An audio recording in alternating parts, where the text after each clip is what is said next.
प्रभू येशू ख्रिस्ताचा जन्म बेथलेहेम या गावी का झाला?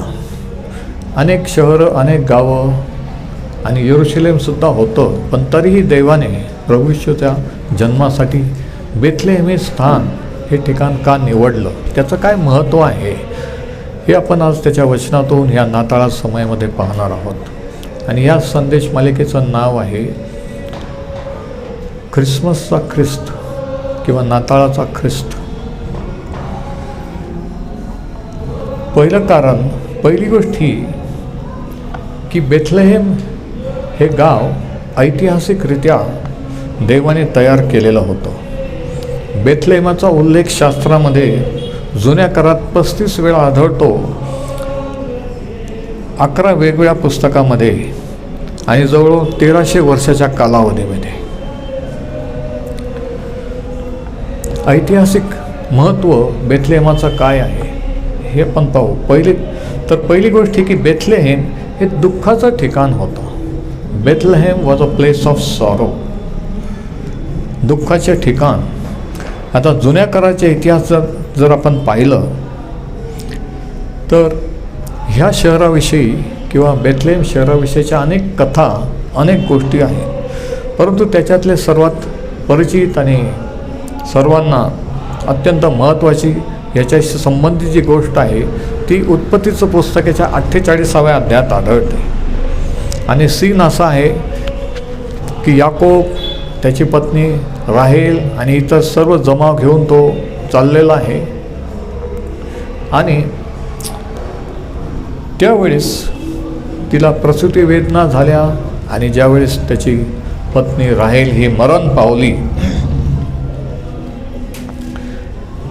आणि याची आठवण याकोब त्याच्या म्हातारपणी करून त्याच्या पुत्रांना, त्याच्या नातवंडांना सांगत आहे.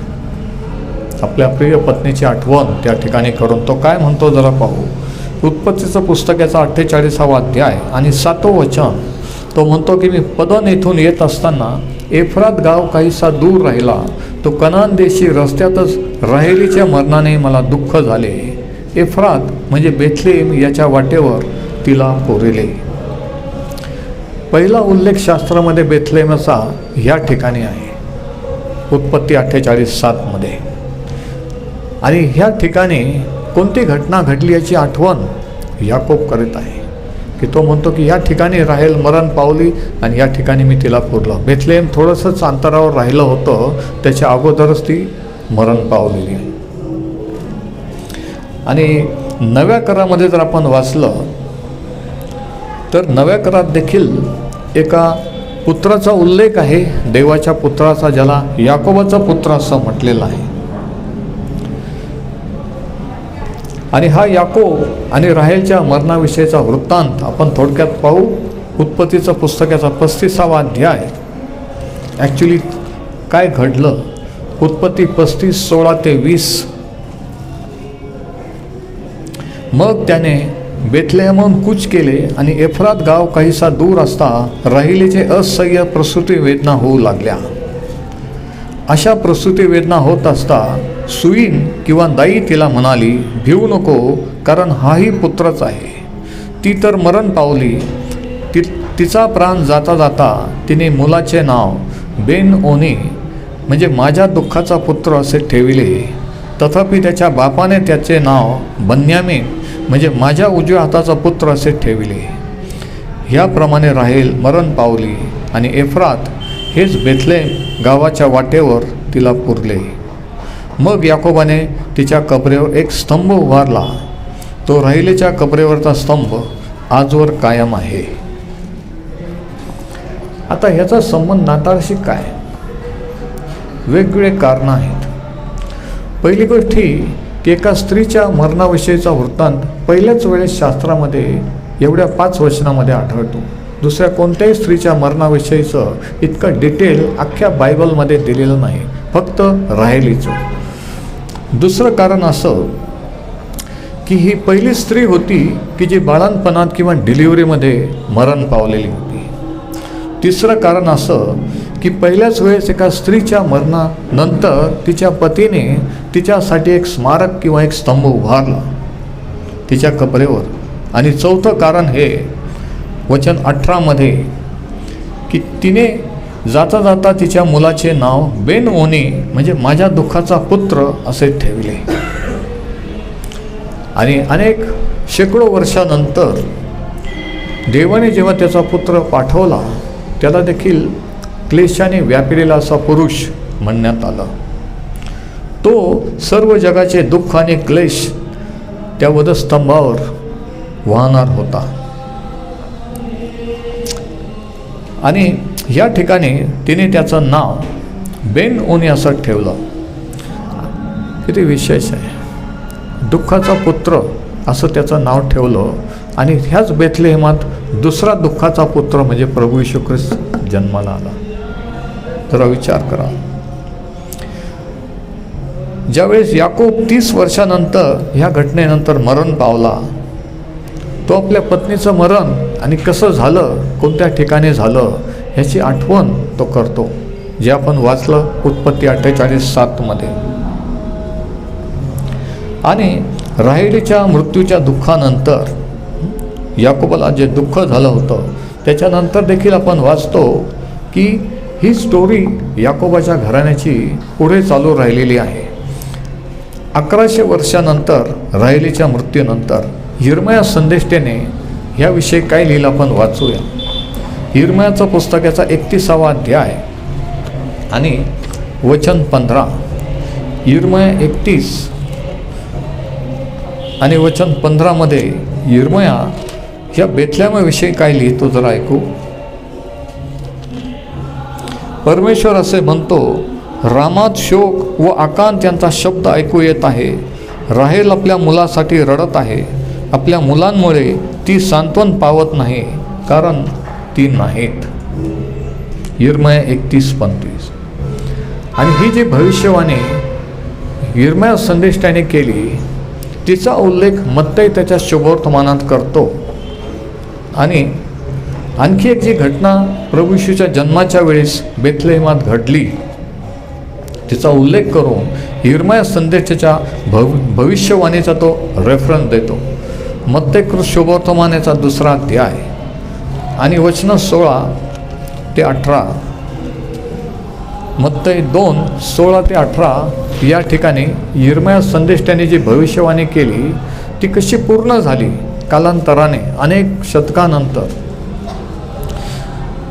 तेव्हा मागी लोकांनी आपणाला फसविले हे पाहून हेरोद अतिशय रागावला आणि तो काळ त्याने मागी लोकांपासून नीट विचारून घेतला होता. त्या काळाप्रमाणे त्याने बेथलेहेमात व त्याच्या सर्व सीमात जे 2 वर्षाचे व त्याहून कमी वयाचे बालक होते त्या सर्वांना माणसं पाठवून जीवे मारविले. वचन 17. रामा येथे रडणे व मोठा आकांत यांचा शब्द ऐकण्यात आला. आणि आता ऐका, राहेल आपल्या मुलांकरिता रडत आहे आणि ती नाहीत म्हणून ती सांत्वन पावेना असे जे यिर्मया संदेष्टाच्याद्वारे सांगितले होते ते त्या समयी पूर्ण झाले. म्हणजे ही जी घटना, हे जे हेरोदाने द्वेषाने रागाने सांगितलं की 2 वर्षाच्या आतले सर्व लहान लेकरं मुलं मारून टाकायचे, हे अचानक झालेलं नाही आहे. बघा, हे अगोदर सांगितलेलं होतं संदेष्टांच्याद्वारे की त्याच ठिकाणी हे असं होईल आणि ही यिर्मयाची भविष्यवाणी पूर्ण झालेली आहे. Praise the Lord. आणि अशा रीतीने मत्तई प्रभू येशूच्या जन्माचा संबंध जुन्या कराशी आणि जुन्या करातल्या भविष्यवाणीशी जोडत आहे. आणि मत्तई यिर्मया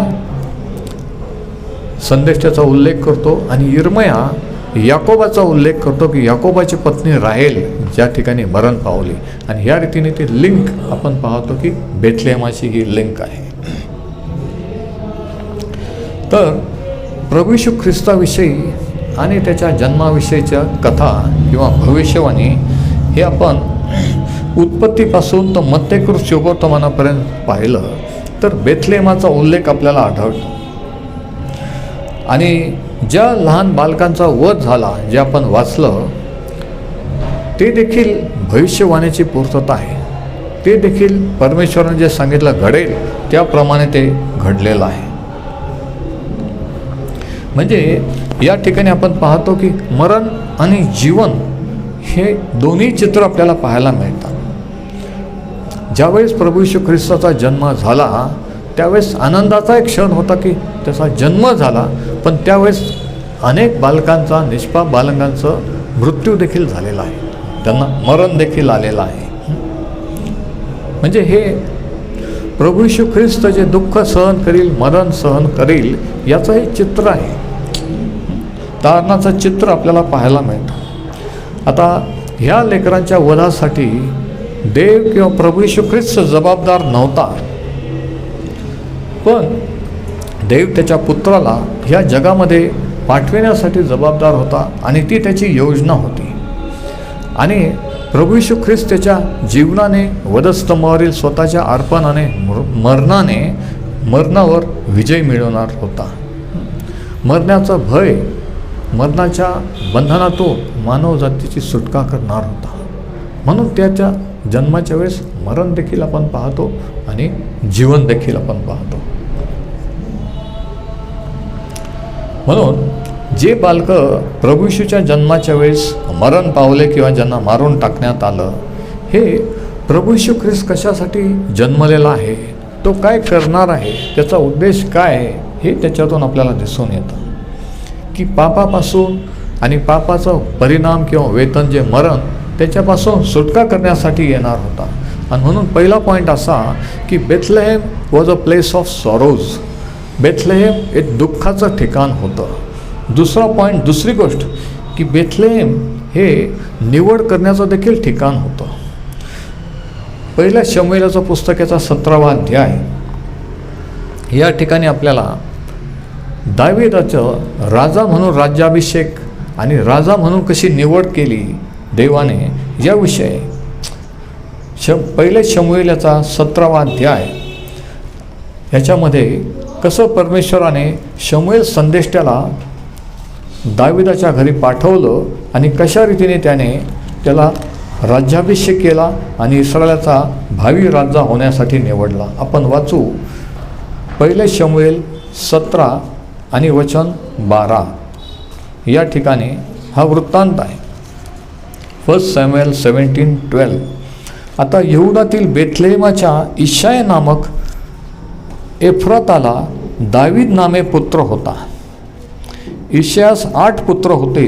तो शौलाच्या कारकिर्दीत वृद्ध व वयातीत झालेला होता.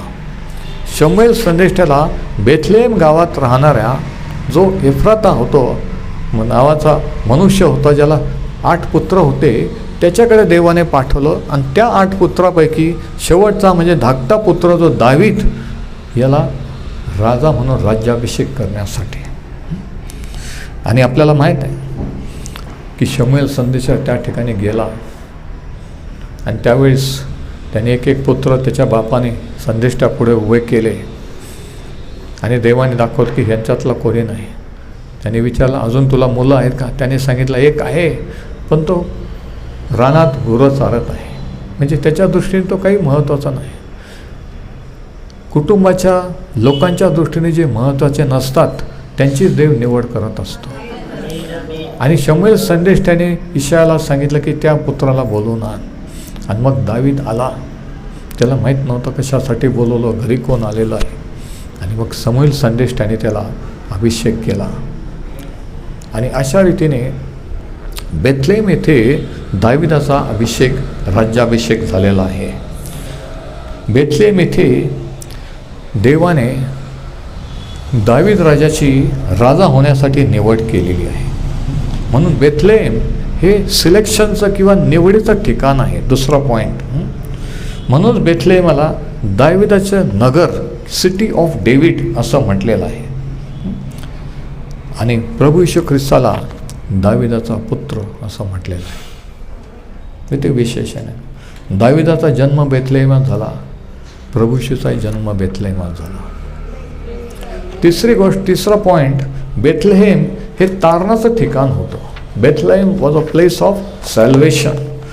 रूथची स्टोरी जर आपण वाचली, रूथचं पुस्तक, की कशा रीतीने ती ट्रॅजेडी झाली.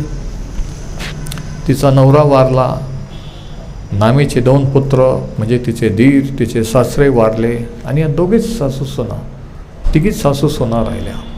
एक निघून गेली आणि एकीने सांगितली, तुझा देव तो माझा देव, तुझे लोक तर माझे लोक होतील, मला सोडून जा म्हणू नको.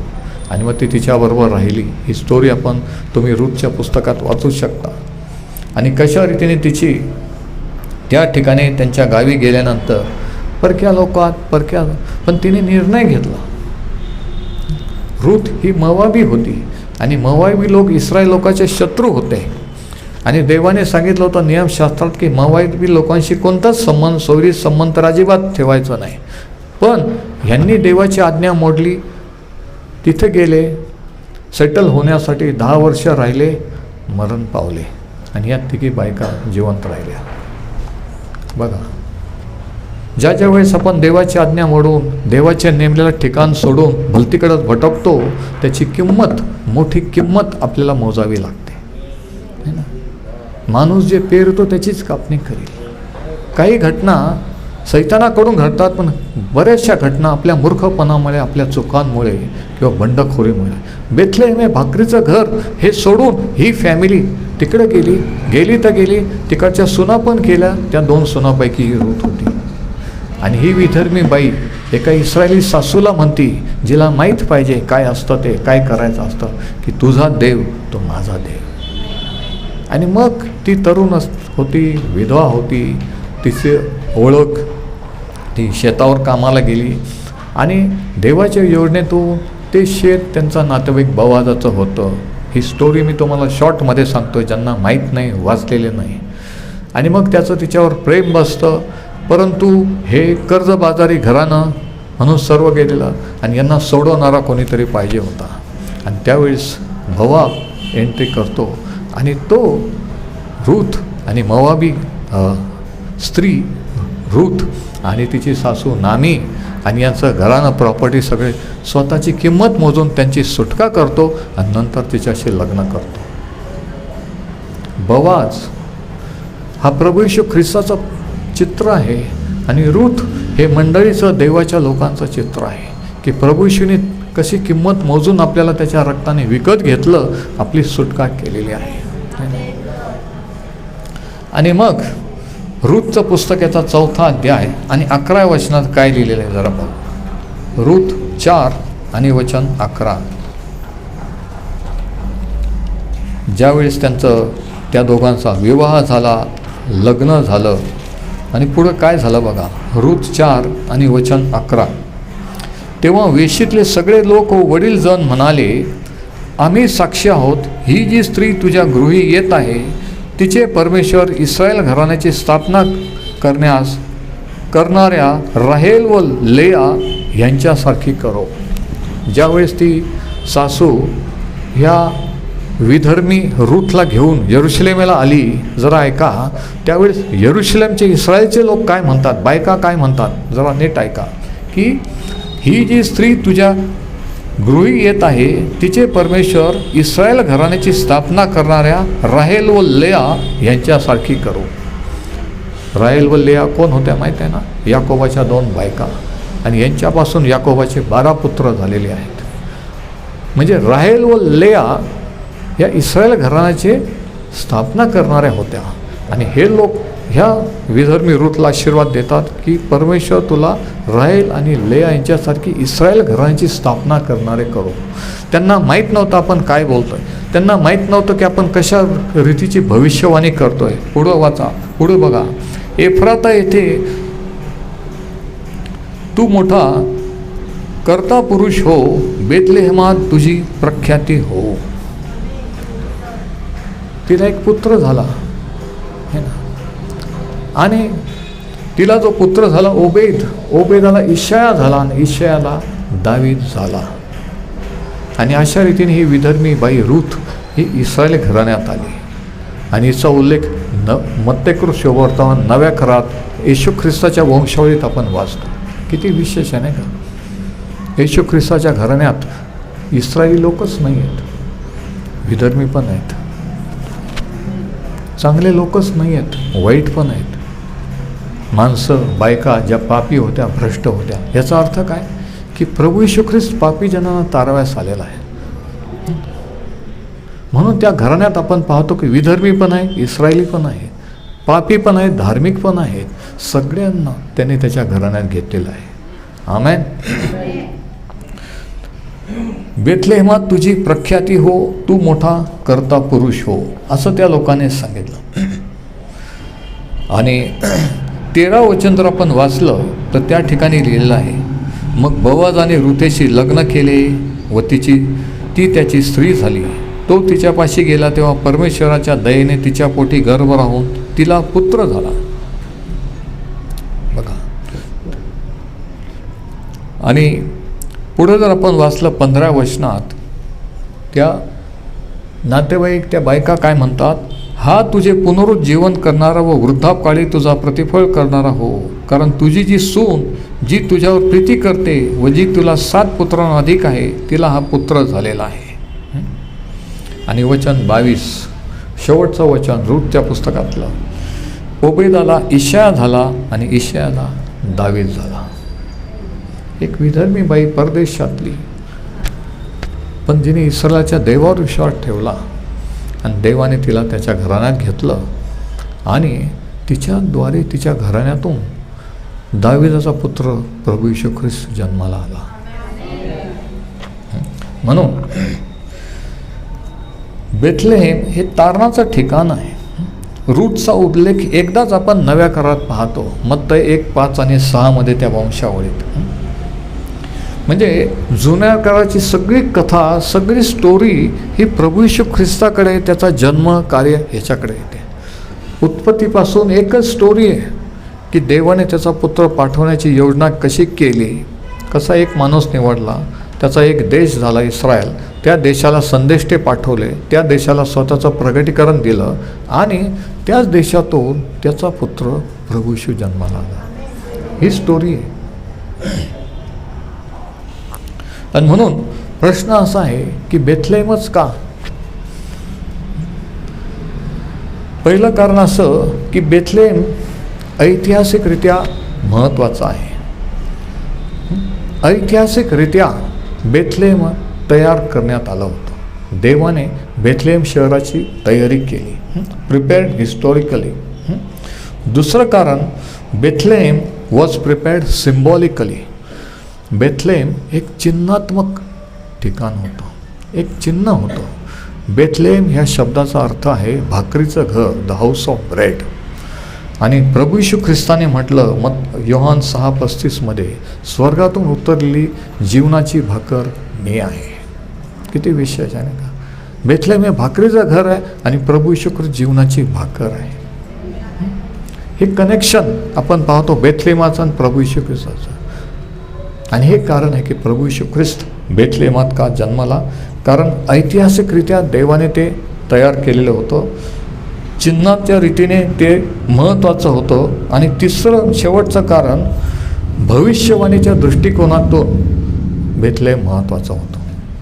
Bethlehem was prepared प्रॉफेटिकली.